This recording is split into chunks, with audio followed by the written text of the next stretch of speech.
원장님 다른 데는 다 많이 빠졌는데 요 밑에 팔뚝살이 좀 많이 아직 좀 남아있어요, 턱살이 좀 남아있어요, 옆구리살이 러브핸들처럼 아직 남아있어요 하시는 분들은 그런 이제 부분적인 비만에 치료할 수 있는 방법이 침을 시술하고,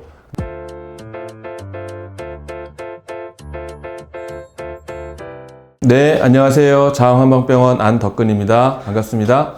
지금 저희 촬영하는 이 시간은 굉장히 한여름이잖아요. 그러니까 너무 덥고 습해요. 특히 여성분들이 다이어트 쪽에 훨씬 더 관심이 많은 시기인 것 같긴 합니다. 요 여름철이 되면 다이어트에 관심을 좀 많이 갖고 병원에 찾는 환자분들이 좀 더 많아지는 것 같습니다. 살을 좀 더 빼서 이뻐지고 싶고 좀 아름다워지고 싶다라는 목적 때문에 다이어트를 하시는 분들도 있고, 내버려 두면 지방간이라든가 그죠, 뭐 고지혈증 이런 이제 만성 합병증을 유발하면서 질병을 유발하기 때문에 이 비만을 반드시 치료해야 되는 그런 환자분들이 좀 나눠지는 것 같습니다. 저는 어쨌든 한의사로서 다이어트를 할 때 굶어서 살을 빼는 다이어트를 좀 지양하자라고 얘기를 하고 있고, 나이가 들수록 근손실이 일어나면 내 몸에 어떤 여러 가지 또 다른 질병들, 뭐 관절통이라든가 골절, 뭐 이런 여러 가지의 또 문제점들이 생길 수 있기 때문에 건강한 다이어트를 하는 게 좋다고 얘기를 드리는데, 근데 사실 막상 다이어트를 해보면 운동보다도 더 중요한 게 식단이기 때문에 먹는 거 자체를 너무 또 즐겨서 드시면 살을 빼는 데는 무조건 마이너스가 되는 요인이 있기 때문에 참 아이러니한 부분들이 있습니다. 먹어서 흡수되는 열량보다 내가 소비하는 열량이 많으면 당연히 살은 찔 수는 없겠죠. 근데 대부분은 먹는 열량에 비해서 소비하는 열량이 적으면 우리 몸에서 축적이 되면서 살이 찌고 그게 비만으로 될 수 있기 때문에 그런 부분들을 좀 잘 관리를 할 필요가 있을 것 같습니다.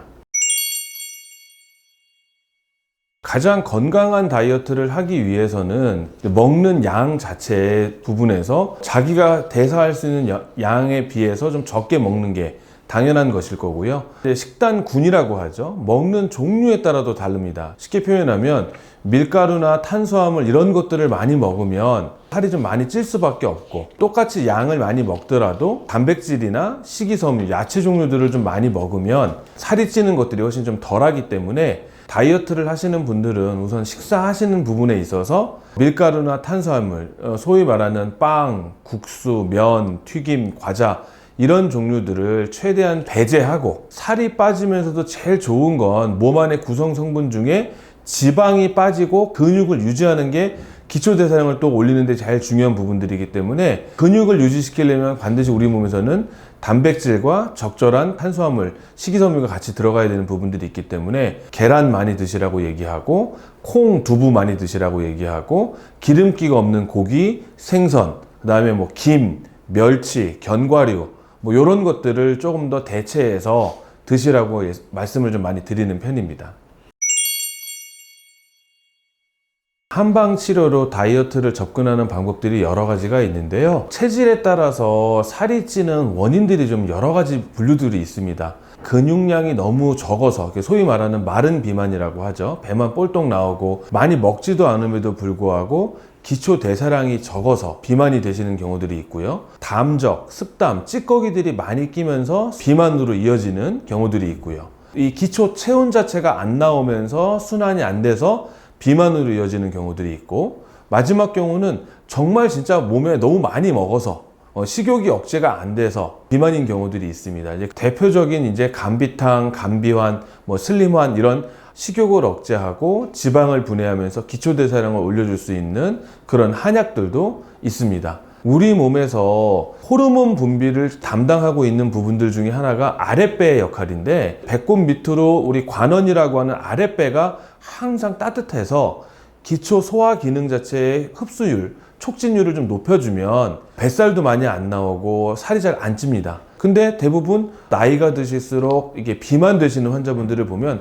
항상 배가 많이 차다고 하세요. 배가 많이 찬 분들은 지속적으로 일주일에 한 2, 3회 정도 아랫배에 우리 요즘 MZ세대들이 많이 유행하고 있는 쑥뜸, 왕뜸을 지속적으로 떠줘서 기초 대사량을 올리는 방법들도 상당히 좋은 방법이 되고요. 한약을 추출 정제해서 만든 약침이 있습니다.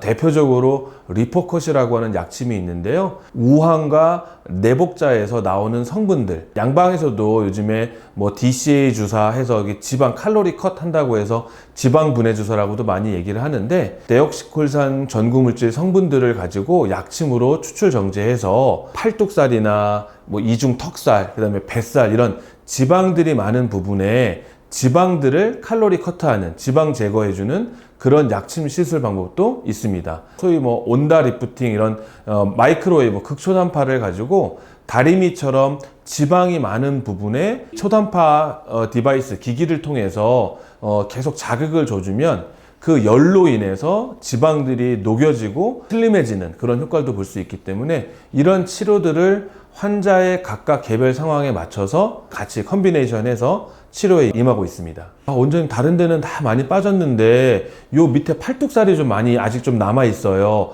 턱살이 좀 남아 있어요, 옆구리살이 러브핸들처럼 아직 남아 있어요 하시는 분들은, 그런 이제 부분적인 비만에 특화돼서 치료할 수 있는 방법이 리포컷 약침을 시술하고, 그 다음에 퍼펙트 웨이브라는 온다 리프팅 계열의 극초단파 기기를 가지고 리프팅 밀어주면 훨씬 더 좋은 효과를 보실 수 있습니다. 주로 한약들은 항정신성 의약품의 성분들이 전혀 갖고 있지는 않습니다. 한약재를 가지고 만드는 환들이기 때문에 그런 부분들에서는 전혀 오래 드시거나 해도 문제는 없고, 뭐 내성이 생기거나 그런 부분들도 없습니다. 다만 한약재 성분들 중에서 조금 식욕을 억제해주는 성분 중에 하나가 우리 마황이라고 하는 약재가 들어가게 되는데, 우리 몸의 기초 대사를 좀 올려주는, 쉽게 말하면 교감신경을 항진시켜주면서 몸을 부스트업 시켜주는 역할들을 하게 되는데, 반대로 이걸 좀 너무 많이 쓰게 되면 밤에 뭐 깊은 잠을 잘 못 잔다거나, 뭐 입이 바짝바짝 마른다거나, 뭐 손이 막 떨린다거나, 이제 그런 부분들은 뭐냐면 본인의 체중이나 체질에 맞게 그 마왕의 양을 증량해 나가거나 조절을 해줘야 되는데, 너무 센 마왕의 양을 먹다 보면 약간의 불편함을 호소하는 경우들이 있습니다. 그렇기 때문에 슬림한이든 뭐 감비탕이든 감비환이든 이런 약을 드실 때는 반드시 한의사랑 직접 상담을 하시고, 뭐 위고비나 마운자로도 처음서부터 4단계, 5단계 이렇게 바로 진행하는 게 아니지 않습니까? 그 증상에 맞춰서, 체중에 맞춰서 1단계, 2단계 점점 증량해 나가듯이 그렇게만 시행하시면 절대 문제가 없고, 더군다나 한약에는 어떤 뭐 향정신성 의약품이 들어가 있지 않습니까? 그런 부분들은 걱정 안 하셔도 됩니다.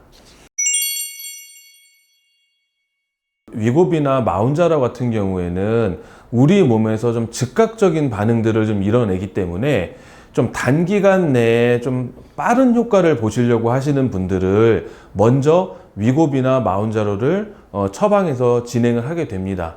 다만 위고비나 마운자라 같은 경우에도 부작용이 있는 분들이 있어요. 맞고 싶어도 이게 안 맞는 분들도 있고, 또 맞다 보면 내성이 생기는 분들도 있기 때문에 살이 빠질 때는 항상 빠지다가 또 정체기가 오고, 빠지다가 정체기가 오고, 이런 여러 가지 경우들이 있습니다. 그럴 때마다 다이어트의 방법들을 조금씩 변형시키면서 하다 보면 오히려 좀 더 효과적으로 다이어트가 되시는 경우들이 있고요. 그냥 우리가 위고비 처방 받아 가셔서 집에서 본인이 일주일에 한 번씩 주사를 맞으면서 하다 보면 내가 지금 이게 잘 하고 있는 건지 아닌 건지 잘 모를 수가 있는데요.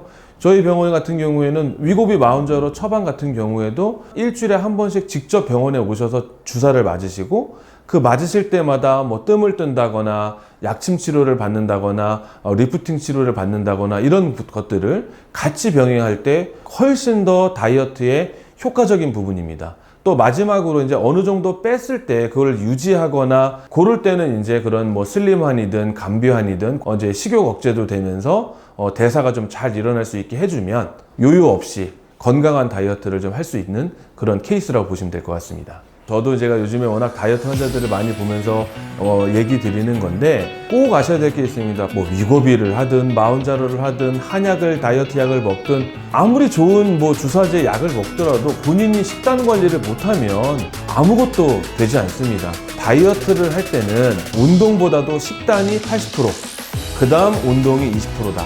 그렇기 때문에 처음서부터 식단을 철저하게 인스턴트 음식이라든가 밀가루, 탄수화물을 최대한 좀 줄이고, 반대로 식이섬유 야채랑 단백질 부분들을 많이 드시고, 밤에 일찍 많이 주무시고, 요거를 하면서 이거를 좀 더 부스트업하고 다이어트를 잘하기 위해서는 적절한 근력 운동을 꼭 해주셔야 됩니다.